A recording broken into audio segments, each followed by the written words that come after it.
everybody. Good afternoon, good morning, good night, wherever you are listening to this. This is the very first podcast that I'm doing with my partnership with Public Node. If you're not aware, Public Node is a nonprofit organization led by you, the Stellar community members, working together to support the open and inclusive Stellar network. And for this very first and special episode, I get to bring on two good friends of mine. We're going to be talking with Nikhil Saraf of the SDF, the Stellar Development Foundation, and Wouter Arkink of the Stellar Battle, among really quite a few other things that he'll get to share with you. They have both started a really cool Stellar Battle challenge around open source bot trading platform called Kelp that actually I get to participate on. So I'm excited about that. I'm going to be one of the judges, which is really exciting. But before we jump in, I've got to say this important message. Nothing in this session is or should be construed as investment or trading advice. Kelp is a risky beta software that is likely to have many bugs. Your use of it could lead to losses, so use it at your own risk. And with that great note, let's jump right into the podcast. Nikhil, how are you doing? And thank you for taking the time to talk to little old me on this podcast. How are you? I'm doing great. And thank you for having me on this podcast. Awesome. Well, look, let's jump right into it. I want to start off with you while I'm chatting here. And can you just please share with the audience your history in blockchain and what led you to SDF? Yeah. I was working at places like Amazon and Salesforce. I was a distributed systems engineer at Salesforce, and then I did data engineering at this hotel startup called Duetto. And I was very interested in trading and also blockchain at the same time. I heard about Bitcoin back in 2012. And because I was employed, I didn't really think about taking a full-time job at that point in time, but I was following progress on the project. And I actually tried mining Bitcoin on my laptop, and I was extremely unsuccessful. And I think it was probably likely that if I had done it on a full setup back in 2012, I might have been able to mine a few Bitcoins, but it's obviously too late for that. So luckily around 2017, I heard about Stellar, and that's when I started thinking about making a switch to the blockchain industry, and Stellar seemed perfect. When I thought about how the Stellar Consensus Protocol is a very good representation of human trust, but in a digital world, how it does not consume a lot of electricity to come to the conclusion of consensus on values, how you can bring any token that you want to the Stellar blockchain. To me, it seemed like a very ideal representation of how a payment network should work. The fact that it was targeted to one use case of payments and how Stellar wants to be the Internet of payments really aligned with my vision of how blockchain can help the world. Of course, there are other use cases as well of blockchain technology. So with that in mind, I ended up joining Lightyear Corporation, which was later rebranded to Interstellar. And out there, I worked on the Horizon APIs. I worked with partners to get them set up with nodes on the network. I developed things like SEP7 for delegated transaction signing. And I spent most of my time working on the Kelp automated trading bot. And that's how I got into Stellar. Man, that's a really, really good story. So a couple of questions. So what's your current job title at SDF? So I'm a software engineer at SDF and manager. Okay. So I'm heading up the team that we call Voyager, which is the data analytics and liquidity team. Okay. It's always great to meet and introduce to the audience folks that are behind making Stellar what we all love. So Kelp, how did you come up with the idea for Kelp and why did you design it in the first place? Yeah. So as a lot of listeners might know, Stellar has an inbuilt decentralized exchange. And one of the use cases of that is to convert between currencies for when you want to do cross-border payments in the local currency of the receiving user. Now, to facilitate that, the DEX allows you to do these conversions, but you need liquidity on any exchange to do these conversions. And one of the things that the Kelp open source trading bot allows any user to do is to trade on the DEX to create maker offers if they want, to take a spread between the bid and the ask and facilitate this liquidity on the network or facilitate the automated trading based on their own custom trading strategies that they have. And Kelp basically sets the foundation for anyone who is interested in getting their trading strategies to market a lot quicker, because they don't have to worry about the nitty-gritty technical aspects of automated trading, and they can focus just on their idea of how they want to trade. And that's one of the things that I think is extremely powerful for the Stellar community, because they can cut right to the chase and convert the idea to reality a lot quicker than if they had to write a bot from scratch. Wow. I mean, you know what? You really unfolded a lot of great information. As you know, I'm on Twitter a lot, and I see all the chatter from various communities. Many people do not quite understand that Stellar has this built-in decentralized exchange. Can you maybe explain for some of the listeners what you mean by that? You know, we try to say that, but maybe you could help, clear it up for some of the folks that are learning this for the first time. Yeah, maybe I can go with an example of Vibrant, which is the dollar savings app that Stellar has. So let's just say that you live in Argentina and you earn money in Argentinian pesos. When you get these, you want to convert it to, let's just say, the dollar to save in dollars because of a difference in the inflation rates. How do you get those dollars, right? You need someone who is willing to buy your currency and give you dollars in exchange. You can put that currency in the Vibrant app and convert that to dollars. What's going to happen internally is it's going to consume offers that are on the Stellar Decentralized Exchange, purchase dollars and sell Argentinian pesos, and then the dollars are going to go into your account. And this decentralized exchange, you can think of it as similar to a stock market, but on the Stellar Decentralized Exchange, you can bring anything. You can bring cryptocurrencies, you can bring stocks, you can bring fiat currencies, you can bring native tokens that are actually issued on the Stellar network. And one cool thing about the Stellar DEX is that you can trade any currency against any other currency. So it doesn't have to be pegged to the US dollar or to lumens or to euros or to Bitcoin. It can be pegged to anything that you want. And that's what allows for an open and permissionless network in Stellar. Man, this is really, really a good breakdown. Thank you so much. All right, so I peeled back that part of it. So let's go back and break down what you mean by liquidity and why this in general, I guess, is an exchange that is faced by all exchanges. Yeah, so anyone who is starting an exchange is basically suffering from what I like to refer to as a liquidity problem. So we actually wrote a blog post about this, I think it was last year. So when you have an exchange, now an exchange is like a marketplace, right? You have buyers and sellers. And the dilemma here is that the sellers don't want to come because there's no buyers, and the buyers don't want to come because there's no sellers. So how do you get them to interact? So that's basically a liquidity problem, where it's kind of like a chicken and egg problem, another way of saying that. So someone needs to basically come in and say, hey, we are going to be the first people that are going to both be the buyers and the sellers for anyone that comes along.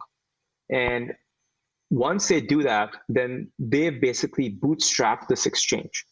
Typically, those individuals are called liquidity providers because they are standing ready, waiting to take the other side of anyone's trade. And what they are able to do as a result of taking that risk is that they decide what price they are willing to buy and sell at based on their own calculations, their own risk models, right? This problem that is faced by all the exchanges, they have to come up with a way to solve it. And typically what a lot of people might go to that exchange and they might create orders to buy or sell those tokens and leave it there with the expectation that someone's going to come along. But if I need to sell a token urgently, I need to sell it by, say, tomorrow, and no one comes along to buy it, then what do I do? One thing that is most natural is you'll take that to a place where there's more people participating. In other words, a more liquid exchange. So, or you might go to an exchange that's illiquid and offer a more reasonable price compared to the more liquid exchange. So there are varying approaches to liquidity, and this is a problem that all exchanges need to solve. So there is no right solution for any given exchange. It's kind of like once you have it, it doesn't matter how you got there. But if you don't have it, then you have to get there somehow. And that's why you have Kelp. So Kelp is able then to come in and help facilitate what you just described. I wouldn't describe Kelp as exactly just that, but Kelp is automated trading platform. Now, if users choose to create orders that are standing on the book, so like maker orders, and if they choose to be that middleman, that's how they choose to trade.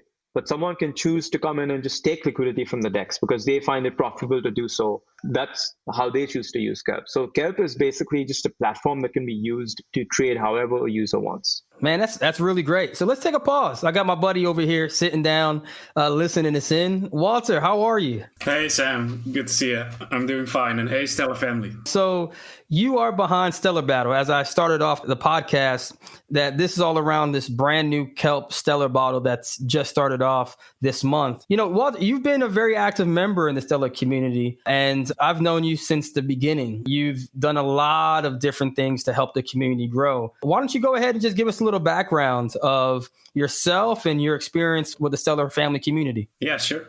I am for a long time interested in economics and the creation of money and the problems that come with it. Then got to know Bitcoin. Didn't realize that Bitcoin solves a lot of the problems I've seen, unfortunately. Then later on I did. Read up about it, wanted to use it.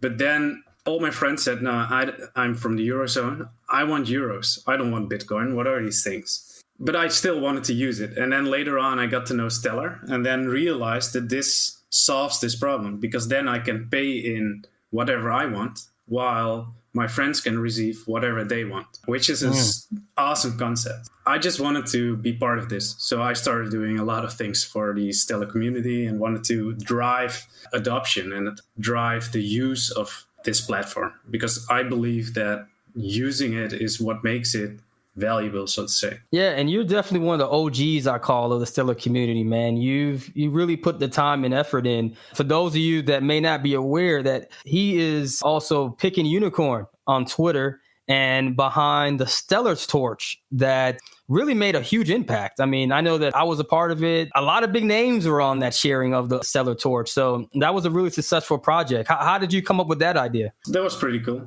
Actually, it was piggybacked on the Bitcoin Lightning torch, which is something similar. And I thought, well, it ended because it got stuck in the Lightning network. You couldn't send it around anymore. And then I thought, well, you can do this in Stellar. You can do it pretty fast. And what would be cool is to add location to it so that you can see how it moves around the world. So now on stellartorch.com, you can track like which countries it visited and what path it took. And yeah, some pretty big names have had it now. And there's actually a battle around that now where if you send the torch, you should make the best video you can. And the one that does the best job will win a prize pool. Man, that's really cool. That's really cool. So I got to ask you, Picking Unicorn, where did that name? I've thought about it. I've known you for over a year now, a couple of years, I think. And where did that come from? Yeah, I'm stuck with that now, right? Yeah. You don't look like a unicorn. Yeah, so I was never I didn't use social media a lot. So I got into this cryptocurrency scene and I needed a Reddit account to talk about these things. And then I used a name generator, actually. Ran it a few times and then this came up and I thought, well, that suits. Okay. So it's a random name. Yeah. But no, we like Picking Unicorn, man. Now it's part of history. So one thing that I admire about you is that you're always thinking of creative ideas. Just to share with everyone listening some more backstories, there's many times where I'll get a direct message from Wouter. Hey, Sam, I got this idea. And I mean, there's so many creative and fun ideas that come out of your brain. And Stellar Battle is the latest one.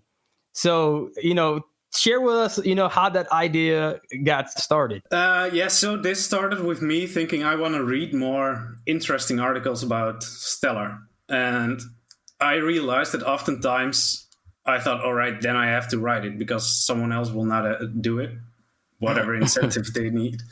And then I thought, all right, what if I could ask people to write this content and incentivize them a bit? What if I could run a challenge, put some XLM in the prize pool, and ask people to write this content.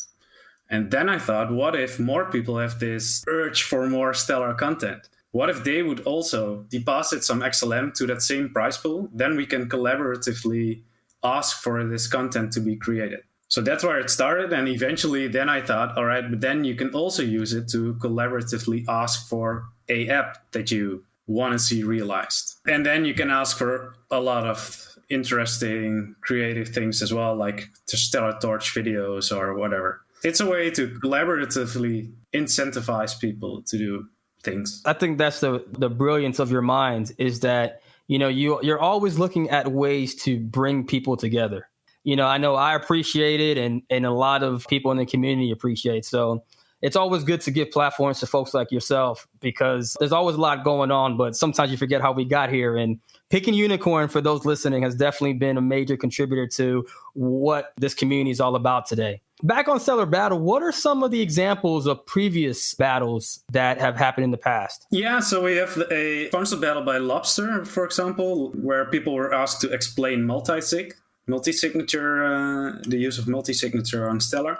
There was a battle where we asked people to come up with non-profit foundations that they would find interesting that needed to accept Lumen donations, and they would have to describe why. It was in collaboration with Lumenthropy. Another really good platform, Lumenthropy. Another great example of a community member that's actively giving back and figuring out ways to make us who we are today. So definitely. Back on the Stellar Battle, we got a little background there. I appreciate that. How did you get connected with Nikhil? How did you guys get connected on the Stellar Battle? Through the ecosystem. I remember Nikhil sending me a message saying that, hey, I'm developing the Kelp bot and would like to collaborate on this. Yeah, like yourself, if you're in the Stellar family, then you run into all the people all the time. So that's the nice thing, I think. That is. And on my end, I've been following the Stellar Battle for a while. I think the concept is really amazing. And I think it's a great resource for the community to come together and come up with ideas that are just not possible otherwise. And I really wanted to work with Wouter on this and see if something can be done with Kelp, because I was thinking of different ways in which we can get more engagement with Kelp and the community. And I think it turned out brilliantly. So let's talk about the nuts and bolts here. What are the parameters of this battle, guys? Shall I take this one then? Sure. So the nuts and bolts, I think the most important thing for the Stellar family, the prize pool, 20,000. Talk about the money, baby. Yeah. Yeah, say that one more time. Talk about the money. 20,000 XLM. So I think there's a nice incentive there to start diving into what is Kelp and then maybe write about it and compete for this prize pool. Good to mention the ending date, the 28th of September, if I'm not mistaken. Yeah, and people are asked to write an overview article about what is Stellar Kelp and what is interchange liquidity and so on. You can all watch it on the Stellar Battle page. So diving back into Kelp is an automated trading bot. So how can an automated trading bot be useful for the everyday trader out there? Wouter, can you maybe give an example? Yeah, sure. What I could do is say Bitcoin is trading on Binance for $10,000. What I could do is put up an offer on the Stellar Decentralized Exchange, selling Bitcoin for $10,200, and then wait for someone to take that order. So then I have sold a Bitcoin for $10,200, and then I can instantly buy it back on Binance for $10,000. So I would make a profit. And at the same time, I have provided liquidity. That offer was on the exchange, and that enables people to actually buy Bitcoin at the price they want to. So it helps me, it helps the ecosystem, and grows the Stellar Decentralized Exchange. And so theoretically, could Kelp be applied to all assets on the Stellar DEX? For instance, could I use Kelp to create a trading strategy around Apple stocks on D-Stock as an example? This specific one, for D-Stock, you need to be identity verified, but yeah, you can use it for any asset on the decentralized exchange. See, this is why these things are good, because it's just amazing the power that Stellar has. We talk a lot of times about cross-border payments, right? That gets talked about a lot in the fast transactions, but overlooked is this very, very powerful decentralized exchange that is able to connect so many different aspects around the world. It's pretty big. And I think you shouldn't underestimate that this bot connects to all these outside exchanges as well. I mean, it's not a trading bot for the decentralized exchange of Stellar only. It's connecting to all these other exchanges, which makes it even more powerful. So I could connect to Kraken, is what you're saying? Yeah. Wow. Shout out to Kraken, by the way. Big news on their end, the first bank. So it's always great to see our community grow. That's exciting. So we're not just talking about the Stellar DEX. You have the ability to use a Stellar DEX, but with the Kelp bot, you're able to even go out through APIs, I'm assuming, into Kraken, Binance. Nikhil, about how many exchanges is Kelp connected to? Kelp is currently connected to over 100 trading exchanges. We've only had the chance to test a few of them to see whether we can write to those exchanges, but we can fetch prices from almost all of those exchanges. And the work that's required to add support to write to those exchanges is minimal. If someone wanted a very specific exchange that was listed in this set of integrations, we have a bunch of tests. They could plug in the name of the exchange they want, and they could just run those tests and see if it works. Yeah, so it's over 100 centralized exchanges provided by the CCXD API. If someone really wants a exchange connected, they could always start a Stellar Battle and ask people to make it right. Yeah, and it's actually there you go. to add it. There you go. It all ties back together. I want to take a pause because I think that it's important. We're talking about this trading bot, but it's a very powerful trading bot. And so, Nikhil, can we take a couple minutes here just to talk about the current limitations with Kelp and just kind of like an FYI, so that way we, someone listen doesn't go out and do something crazy. Like, this is an actual bot and it works. So what are some limitations that we should share with everybody? Yeah, so one thing to note is that Kelp is a very complex piece of software. And at the end of the day, when you're trading, if you have a trading strategy that you've designed that doesn't really work very well, Kelp is going to just help you lose money more quickly than you otherwise would. So it's very important to be careful about what you're instructing Kelp to do. Because it's a software that runs in an automated fashion, you need experience operating software. You need to be able to sift through logs to see where there are certain issues that crop up. You need to be able to work with configuration files, any network issues that pop up, manual software upgrades, and many more issues that come with running, in essence, a small trading shop. It's just a little more accessible to people today than it was a few years ago. You need to have knowledge of markets and trading to understand the risks of automated trading, things like asset risk, liquidity risk, counterparty risk. So once you've taken the time to understand the domain of trading, I think that is what would be like a basic foundation that would allow you to even step into the world of possibly doing automated trading.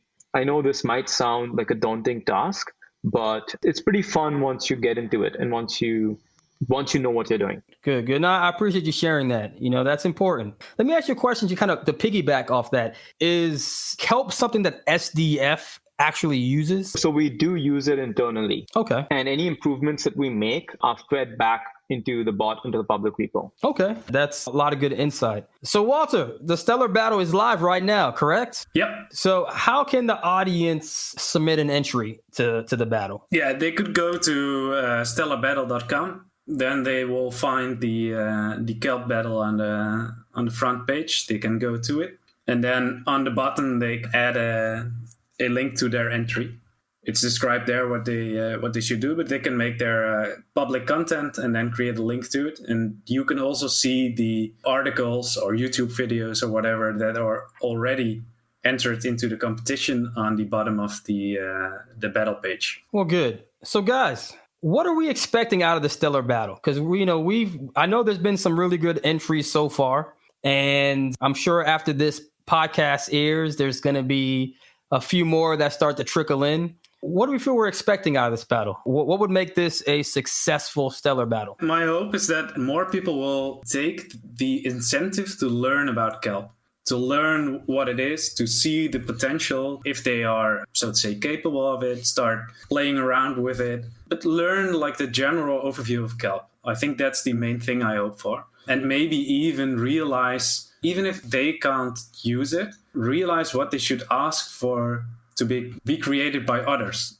So then they can push for things to be made with this awesome trading bot because it has so much potential. And I really think that the community hasn't fully discovered the potential of this. I agree. And anything you want to add, Nikhil? Yeah. So one thing that I'm particularly excited about is to see people learning about Kelp and then writing about it, and then that content being there for anyone else to see and learn about Kelp from. We're basically asking the community to create their own educational content for the tool. And I think that it would be great to see this pattern extending beyond Kelp.